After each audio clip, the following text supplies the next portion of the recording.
Hey everyone, it's Enrique here. Welcome to another episode of the All In Recruiting Podcast. With me today, our first actual guest on the pod is Dan from HR.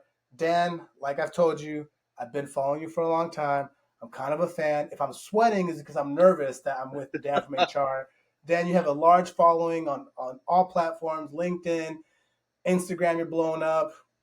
You're kind of the guy people are listening to when it comes to HR, recruiting, hiring, firing. So I'm really excited to get into it with you today. Super pumped up, Same. and let's get into it. Let's. Um, It's a pleasure to meet you, Enrique. yeah. I feel like I'm like with a celebrity. Okay, here we go. I'm gonna try to contain myself. Me too. Dan, one thing that you always talk about that I'm scrolling on your Instagram and stuff is you always talk about compensation. Now, Hmm?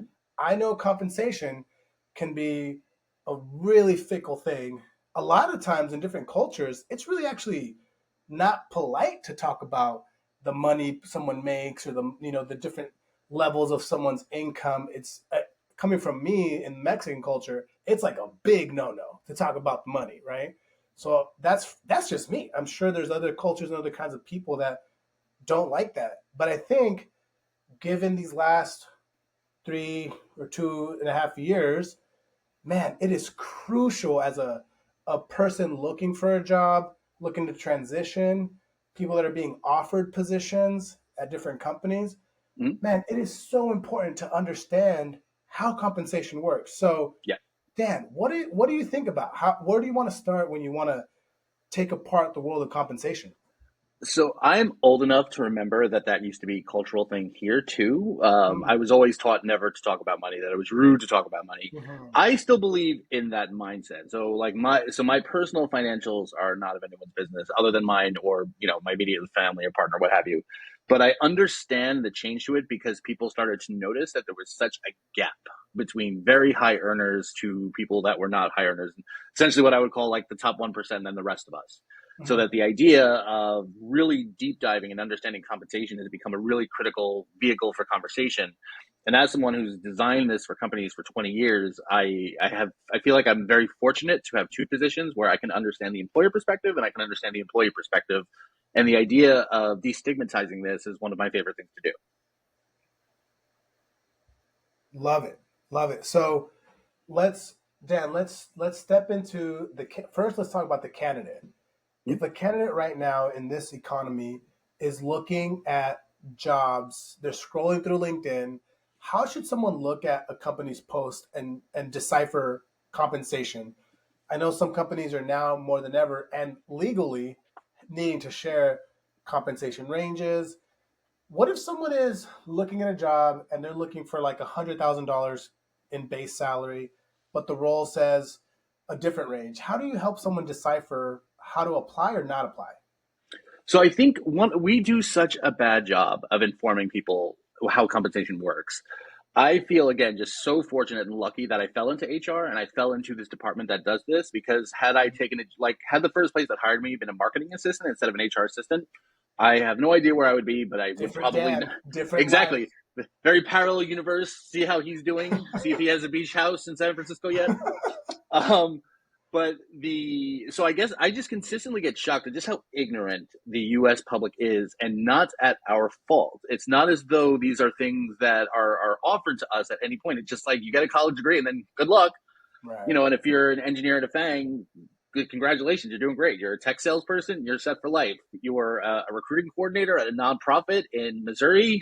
Welcome to 45,000 for the rest of your life. Right. So I think the first thing that I always really try to inform is that there's 6 different elements that go into compensation. And the United States is in a position where it does not want to reveal compensation, not because it's trying to suppress wages, but most companies don't want to release it because it's considered competitive intelligence. They don't want their competitors to know how much their other people make. And so the bad news is you have to guess a little bit, but the good news is companies are always bound by their own internal policies. So like one of the worst things that I just consistently hear over and over again, and I'm sure you hear it too, is if a candidate says, I don't want to answer the salary expectations because what if I lowball myself, or what if I price myself out? And I'm sure, as you know, you're like, well, you can't really lowball yourself, because if you say 60, but the minimum of the range is 95, we're not going to give you 60. We will honor where we restated where the range is. So I normally just try to really, really enforce to people that there are 6 elements that go into compensation. It's the job level, the job industry, the location, the industry to job family alignment, how much that industry and or company places on that job, its proximity to how the company generates revenue, and the niche of the skill set. Those are the 6 distinct elements that impact how people are compensated. And the more that you hit those 6 things, the more compensation you'll get.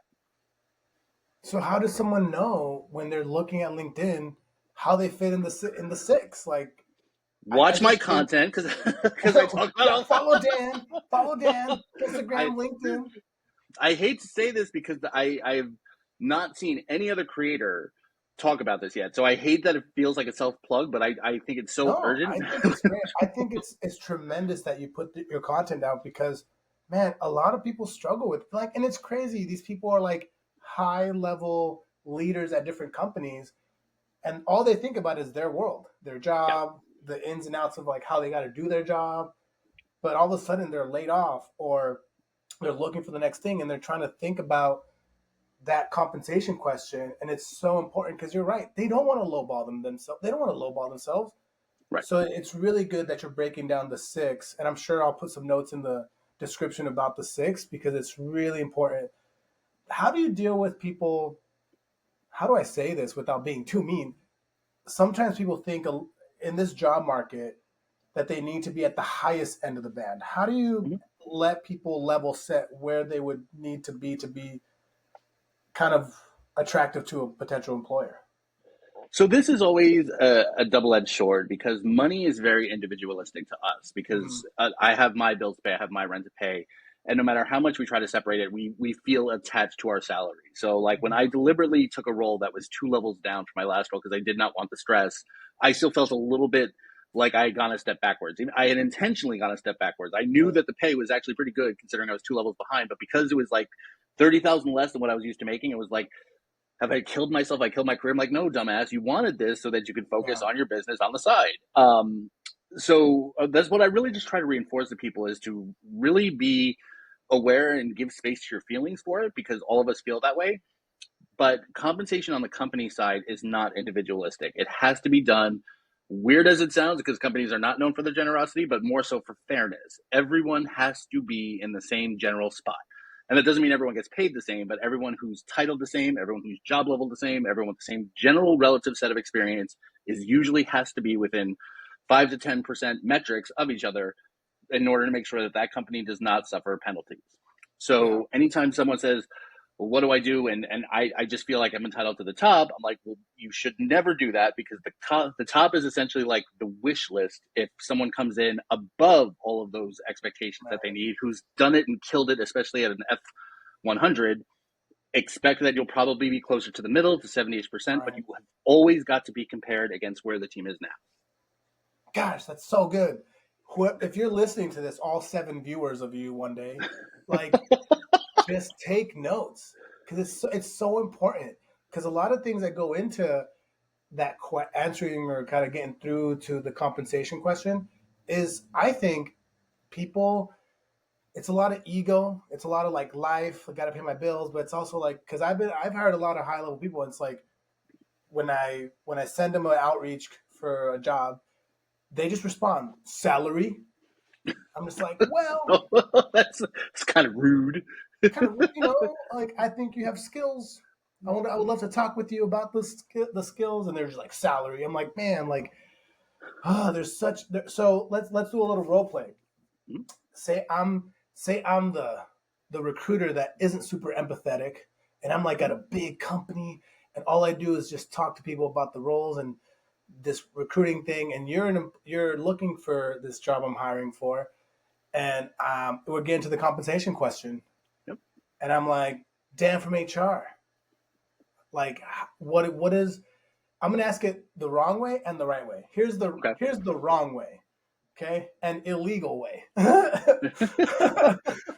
Hey Dan, what do you make right now? What are you looking to make, compensation wise?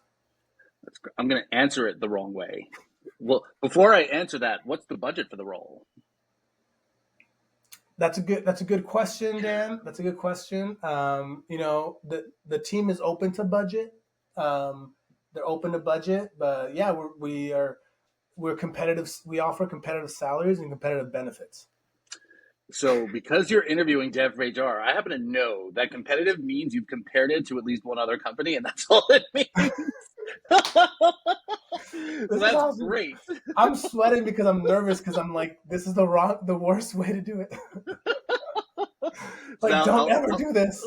I'll answer it the right way. Yeah, So if you were to ask what my salary expectations were, I would absolutely ignore if you asked what I was making now. So I'll say, 100%. And yeah, in a lot of states, many states, it's illegal. yeah.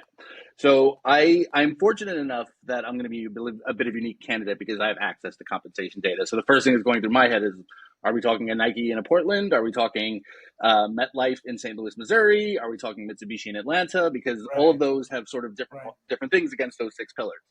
So if I were to take an average of them, I would probably say I'm looking between 225 to 300,000, most likely in base. I would be open to more within total compensation. I am looking for a mixed model compensation plan. And That's great. That's super and great. What if you were like a regular, like not so, like let's say you didn't have the Professor X of like helmet of compensation, and you were just like someone that maybe was in design or finance, like something Mhm. not as all the things. What if you like? What would you recommend someone when it comes to like more not roles like yours, but just someone more regular in the sense of Sure. when they're asked the question. So I'll ask it, hey Dan, really excited about your profile. I want to talk about compensation really quick. What would be your compensation expectations at your next place of employment? So I'm going to answer two ways. The first way, I'm going to say I'm relatively confident. I know a little bit of information, but I'm still not within HR. So I would say something like 120 to 170,000 is where I'm looking to go within my next step. And it looks like it would be fitting for this role because I'm at a similar size company now, and this role is a lot more senior with a lot more responsibilities. Nice. So it's safe to say then that like people want to have they want to give themselves a little bit of a cushion when it Mhm. comes to the range, right? Like you don't want Oh yeah. to if the company communicates the range on the job, that gives you a starting point, right? Hmm. So that's a good start. How do you recommend people dealing with if the range is communicated and if the person that's interested is a little bit outside of the range, over the range? So I think even before that, what I also really like, and let me know how this lands as a recruiter. And let's be very clear to your six people that we did not practice this beforehand. You're going to give a completely natural, organic Yeah, yeah, reaction, yeah. but just to test. So ask me the salary expectations again. Okay, Dan, talk about compensation. What would be your compensation expectations at your next place of employment? Enrique, I've been dreading this question. I did know it was going to come up. I'm afraid to share because I'm afraid what if I lowball myself and we move forward with an offer that would eventually come to leaving money at the table. At the same time, this role is super exciting. The company is great. And I'm worried that I'm going to give too high of a number and you're just going to dismiss me. How would you recommend that I proceed? Wow, man, that's really good. That's a Right? really that's a People really do not authentic know that they question. can talk to recruiters. Yeah, and this is the thing. I think recruiters, they kind of are both sides, right? They got to be on the side of the company because they want to be hiring the awesome people for the company, but also they want to hire really great people. So if someone is authentic and expressing that like what you just did in that moment, I think recruiters now more than ever need to have if not the same, more empathy, Absolutely. right? And say, wow, Dan, thank you so much. And I really appreciate that. And first of all, I absolutely would never want you to leave any money on the table. Let me share with you the range. I think we posted it on the job description, but the range for this role is, 100 to 130 base salary. I'm happy to dive into benefits with you and what we offer and what the company like kind of goes above and beyond. Is there anything that's uniquely important to you when it comes to benefits that I can highlight? The range, just so you know, is based off all the things that you've talked about already, right? Like all the things that you bring to the table. It's like a pie graph of skill and all the different things that make you you. And during the hiring process, the team would really kind of look to glean about all these things about you. Mhm. and hopefully come through with a really competitive offer for you. Is there a minimum expectation? I would never want to have you either go back and pay or anything like that. Is there somewhere where you need to be at least so that at least I know where we can start from? I appreciate that. What matters most to me was health insurance up until my last Instagram video where people pointed out I had crooked teeth and everyone is telling me that I need dental. So I guess I gotta listen to the bullies and get dental. Additionally, it would feel like I would be going backwards if I was making anything less than 120. So while I don't want to draw a line in the sand of an ultimatum, that is generally around where I would at least make sure that the offer is starting. Great. I think that's definitely within the realm of the range. And I think given your background and experience, that's where we could definitely start. Like, Excellent. I think recruiters need to like really fucking care. Yeah. Like they need to care about the person. I mean, we went through COVID, and it's like if you can't deal with the person in an empathetic way to kind of really kind of feel the person's needs and where they need to be, man, I think you should be recruiting. I don't know. I have to say, I've seen such a huge shift in recruiters because I think so many of them had been employed from 2017, 2019, which, it was, here's the rules. These were still where Right. a lot of states could legally ask how much you were making. Right. And you give me the number and I'll see if it works. There's no room other than that. And then I think so many of them got laid off that then they started what the recruiting process was like. And they're like, why am I giving you a number first? You know how much you want to pay me. Why do I? Right. And so I've noticed just like this huge change of empathy of just like, you know what? I remember what this was like to be a candidate. Hmm. And I've seen a lot of recruiters even post on things like Blind and Reddit saying, I'm not going to give my company's name. It goes against our policy, but I've started giving the range first. Yeah.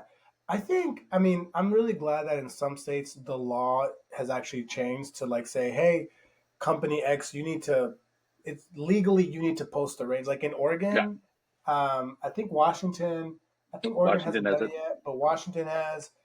And I'm just like, all these different states are kind of starting to. So it's like, if your state hasn't done this, like you should do it. Just do it so you're ahead of the game so that people just know at least the range of the budget for the role so Right. that, people that are 30, 40 grand above, 50 grand above the range aren't necessarily applying because it's not going to be the right compensation for them.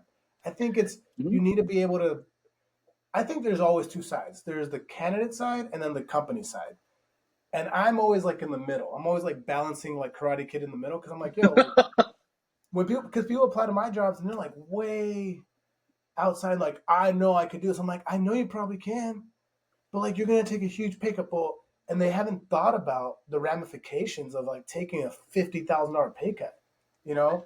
And sometimes it's like reasonable, like hey, like a click up, and it's gonna be a $10,000 pay cut if I'm at the close to the top end of the range, and like I kind of like how you said, like Mm-hmm. I made the decision to do it for myself. Like that's a different conversation than just applying to the roles and then me being like, oh, what are you doing applying to this role? Like, I need to talk to someone at an entry level position, not like high level position. But So and it's terrible. And I wish there was a better answer because I talk to a lot of people who are like that. And so what we have is just this ever ending cycle of chaos. So yeah, you have exactly. someone so you had all these tech companies that pay super, super well and they did all these layoffs.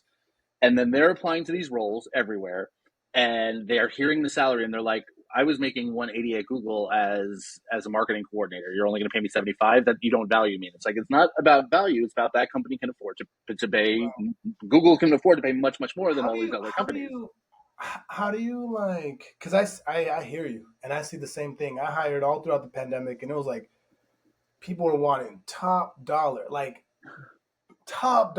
at like you're not a top camp. Like you're not top camp. Like, and I'm like, they want top dollar based off of what? Because your professor told you to like ask for top dollar. Like, no. Every Um, company was like the checkbooks are open, man. We got to I hire. know. And so, and are you seeing now that there's a little bit of a pause, almost pause or correction of like, whoa, compensation isn't off the charts, and companies are like being more lean with their budgets and like doing more work with less people. And how do you Are you? That's one question. Are you seeing that? And second question is, how do you?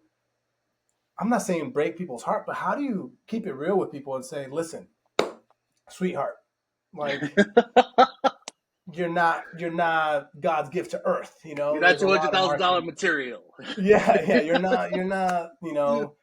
Um, how do you make people really understand that? Okay, we are in a different economy, a different time, and how do you help people present themselves in a way so that they continue to be attractive without coming off as like a pay me or I'm out, kind of person.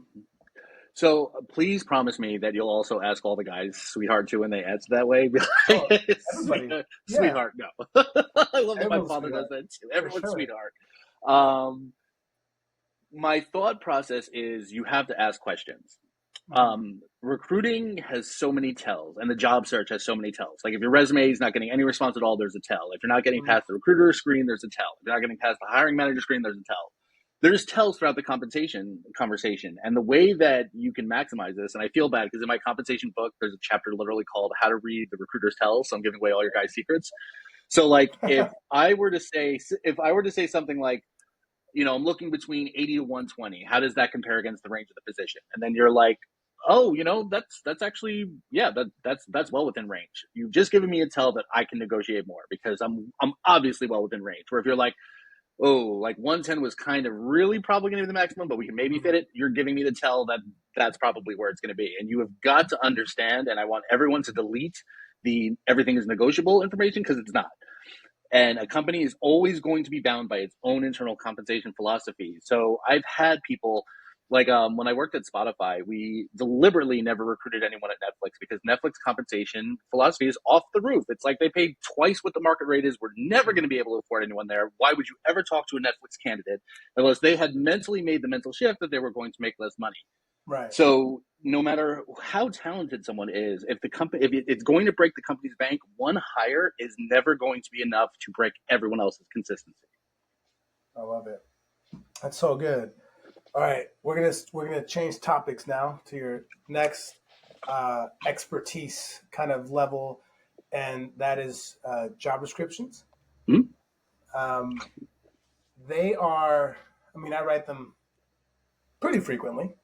Um, I've seen garbage job postings, job descriptions.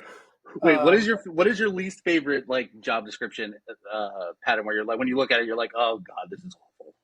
Man, my least favorite job description is when I can tell whoever wrote it angry because they're so like mad Must because be they need to hire committed. this person, they need the support or whatever they need, but they're like, and you can tell they're like in an emotional state of like, I need all these things now, right now. And I think, I mean, I've seen the evolution. I mean, like I shared with you before, I, when I was in staffing, we had to kind of write job descriptions for us to post on behalf of the staffing company for the client, so you had to like rigmarole the thing to make it sound good and attractive, even though we're a staffing company, we're trying to place you at this company without telling you who the client is.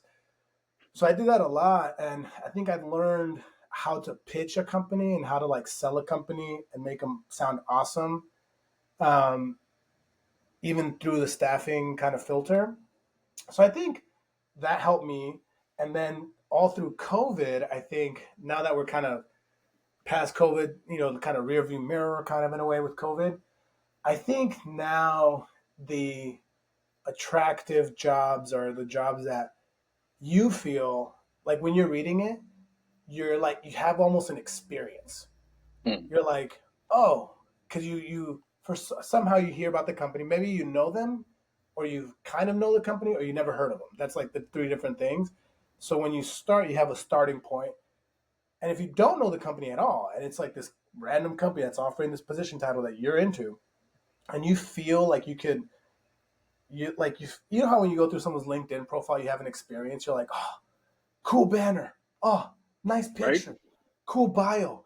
Oh my gosh, I feel this person, right? Like I feel like it's very similar to a job posting. So if you're like nodding along in the job posting and you feel the person is talking to you, Hmm. and then you're reading the job posting, you're like, uh-huh, uh-huh, uh-huh. Oh my gosh, yes, I need a little you need like that, and you want to apply right now. That is what I think companies should aim for. And I just don't see I it. yeah. Sometimes I see it, sometimes I don't. Sometimes it's like, meh, meh, meh, meh, meh, meh, meh. And it's just like, why would anybody want to come work for you? It's you know how in the housing market, it's like a seller's market, buyer's market. Man, it's been a crazy time because of COVID, and I think today we're like in a almost like a standstill. Like companies need to be able to position themselves in such a way that people are like, holy cow, I'm with that. I like the values. I like what you do. And I get to do that thing with you guys. Like, I want to do the finance thing. And candidates are like, well, I want to work hybrid and I want to have good benefits and I want to have coffee at the office and that'd be nice. Like, so I think now there's like this, it's kind of like being married. It's kind of like you can't always get what you want. You got to figure out the best middle ground so that Hmm? all parties can be kind of solid. Um, I am married, by the way, so I can say that. I've been married for like almost a decade. You got to you got to find the balance of things. Compromise. And I think a job description that makes you feel like you're more excited after you read it than not. What about you? I think that you gave me like a good aha moment there, because I often say that HR does not have a trust problem, it doesn't have a confidence problem, it has a marketing problem. HR does not know how to market itself. We don't know how to tell people Agreed. what it is that we do, and so we're letting other people tell the story. Most likely unions and people that have had one bad experience, and so no, HR is all evil, terrible people. But job descriptions are a perfect example of that, because if you were to ask me, I would say job descriptions have to be as sterile as possible. They have to be fair. You have to make sure you're not using too much excitable language. It has to have a very clear, concise description of what it is, because that's going to link back to a job family matrix and a job Mhm. level and impact, scope, responsibilities, all this stuff. But there are ways to still make the role sound exciting. And when I think back to it, like when I was ready to leave WebMD in 2013, I was applying to a bunch of jobs. My mentor knew I was going. My manager was my mentor, and she was like, "You're applying to the same role, just different companies." She's like, "You got to find something new. Find something you love. Find a company. Find something that excites you." And when I Right. found the job description of the HR business partner for Electronic Arts, the first two paragraphs was about how EA's mission was about play and the Mm. idea of gaming and uniting people through gaming. And like, I'm a huge gamer, so like, never even mind that the job description itself was so good, but I was like, oh my god, I would be so excited to apply. So there's times I kind of feel bad because there's people that work. There's one of my clients, her product is rectal thermometers in hospitals. She's like, it's just hard to get excited by that. I'm like, I get what you mean. Like, I understand. She's like, as for pharmaceutical products, we make rectal thermometers for adults. Like, it's hard to get that thrill. And I'm like, I wish everyone could have the thrill that I had, like at EA and Spotify, because those Oh my were god. really fun companies. But I think you mentioned when you were reading it, it kind of hit a chord with you. Yeah, You know, I think that's the goal. Like, I think that's the hope for whoever's writing it, recruiter, hiring manager, HR person. You gotta give people a reason to want to do the thing that they're probably really skilled in, right? Because they got the job qualifications, the unique skill sets that role is going to be needing. They're going to read that when they get to that part in the job description, right? right. But the two paragraphs or the one paragraph at the beginning is kind of the, how is this going to make me feel, right? Like, why should I care about this company, and why am I going to spend 40 plus hours a week doing this for you? And I think a lot of companies don't get that. A lot of companies don't realize when someone, I mean, you'll probably attest to this. A lot of times at companies, when people have been there for a while and you ask them, why do you like working at XYZ company? It's like, it's always the people. But why is it the people? Is because the people are there together doing jobs. Yes. Like, they're there together doing jobs. Like, and if you're not liking your job, and if something in you isn't somehow moved by what you do, I'm not saying you need to love your job. Like, I've had recruiting jobs where I'm really lucky to love recruiting. I'm not the best. I'm not like the shiniest recruiter, but like, I love it. And when a candidate talks to me, they freaking know. They know I care, right? Mm-hmm. And so no matter what company I work for, I would say majority of candidates I've talked to, not maybe not all, majority of candidates know that I care because I'm really good at this recruiting thing, right? Wait, I'm going The to pause one company, second. yeah, go Wait, because ahead. you said now, so you've said it 4 times. I've noticed. So you're going to get on the spot coaching. You have a tendency to self deprecate. So there's been 4 times where you've quantified something saying, I'm not the best at it. But nobody is saying that you are. And you don't have to quantify that because what does that even mean? And I think the idea of you being a really good recruiter is based within your passion, which is very clearly what you're good at. So I think I would encourage you to not self deprecate with that. Yeah.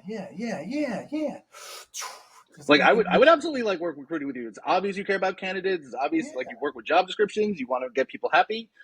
You have a good sense of humor. You know how to compromise. Absolutely, and you have like these ideas with marketing because again, job descriptions are some of the most sterile, boring things ever. So the idea of how do you write this description to elicit that excitement that I had when I was reading like the Electronic yeah. Arts job description. Thanks. I feel like you just gave me like a Mario mushroom, like a one up. Like I'm pumped now. I'm pumped. I'm sweating. I'm excited. Go I'm gonna team. Dan from HR.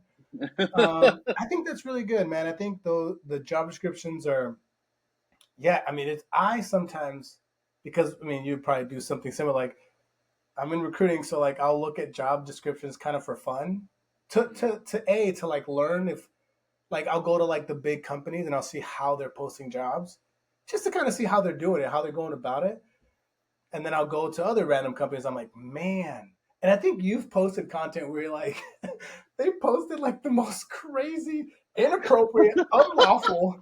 And I'm like, this is hilarious because God. we're in HR. And The one how that can said someone post that?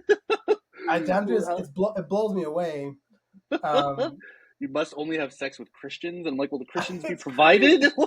crazy. I mean, oh my gosh, like the silliest things. But you know, people, I think that we're fortunate to be able to like slow our world down to be able to think about these things to like in 2024 Yes. and think about them in a way that's how is this part of my world going to help impact the company to get the right kind of person and so that people can have like a like I said like an experience but like also like a a call to action to themselves like man I and people sometimes will say like I read the job description and I felt like you were talking to me because I Hmm. do because I write them like I'm talking to them. I'm like, do you think when you're working on Excel, do your is your energy flowing? And like I ask a lot of questions in my either my job descriptions or when I post on LinkedIn. I call it my trifecta. It's like my 3 questions, and I always try to think about the purest time in the role, right? Like if I'm hiring a recruiter, or say I'm hiring a sourcer, right? Right. Do you is your superpower to source top talent at a national level for marketing? Do you get is your infinity stone like finding the unicorns? Like you know, like and I asked 3 questions pertaining specifically to the most important parts of the role, and they'll say like, I felt like you were talking to me. I'm like, because if I can get those kinds of folks motivated to apply and seen by me and get them on the horn, then they're going to have a great time with me. And then by the time they get to the manager, they're fucking hyped. They're Right. like, I want this role, you know? So, but I love crappy postings. It makes me kind of, it's like a little hobby, man, to go poke around, like, oh my gosh. Sometimes I'll Like, email recruiters like, hey, just so you know, like there's caps lock on your whole thing or, you know, must have. like, oh man. Well, man, Dan, this has been great. I know you got a lot of things to do, a lot of, you know, all kinds of busy stuff, but I'm so thankful for you. Where can people follow you? How I know you said something about a book. Oh my gosh, I'm gonna order that book. Let's go. How can people get connected with you? I launched my site, danfromhr.com. And for those of you who've been paying attention, my account got banned around this time last year. I was not able to get it back. It was the target of an attack. What's funny is, I built a Man, reputation of being a little bit snarky to people, but it was never because of those. So several times people tried to get my account warnings. I never got a warning, but literally someone made 4 videos about me because I said he was acting unhinged. Not related to HR whatsoever. He was on a sexist rant. Anyway, he and I made haters up. gonna hate, Dan. Haters Haters gonna gonna hate. hate. So all of that being said, I decided to centralize everything on a website. So danfromhr.com has all of my templates, my guides, my videos. I wrote books on resumes, interviews, LinkedIn, and compensation that have all been published and updated as of fall of this year. And then I'm on Dan from HR on all social media channels. Let's go. Well, I'll definitely plug all those on the descriptions and make sure people are able to find you. Thank you. Thank you so much for the Thank time, you. Dan. And hey, thank you to the 6 viewers of the All In Recruiting Podcast. Really appreciate you all. We'll have more crazy guests like Dan, hopefully coming up soon. How do I end the recording?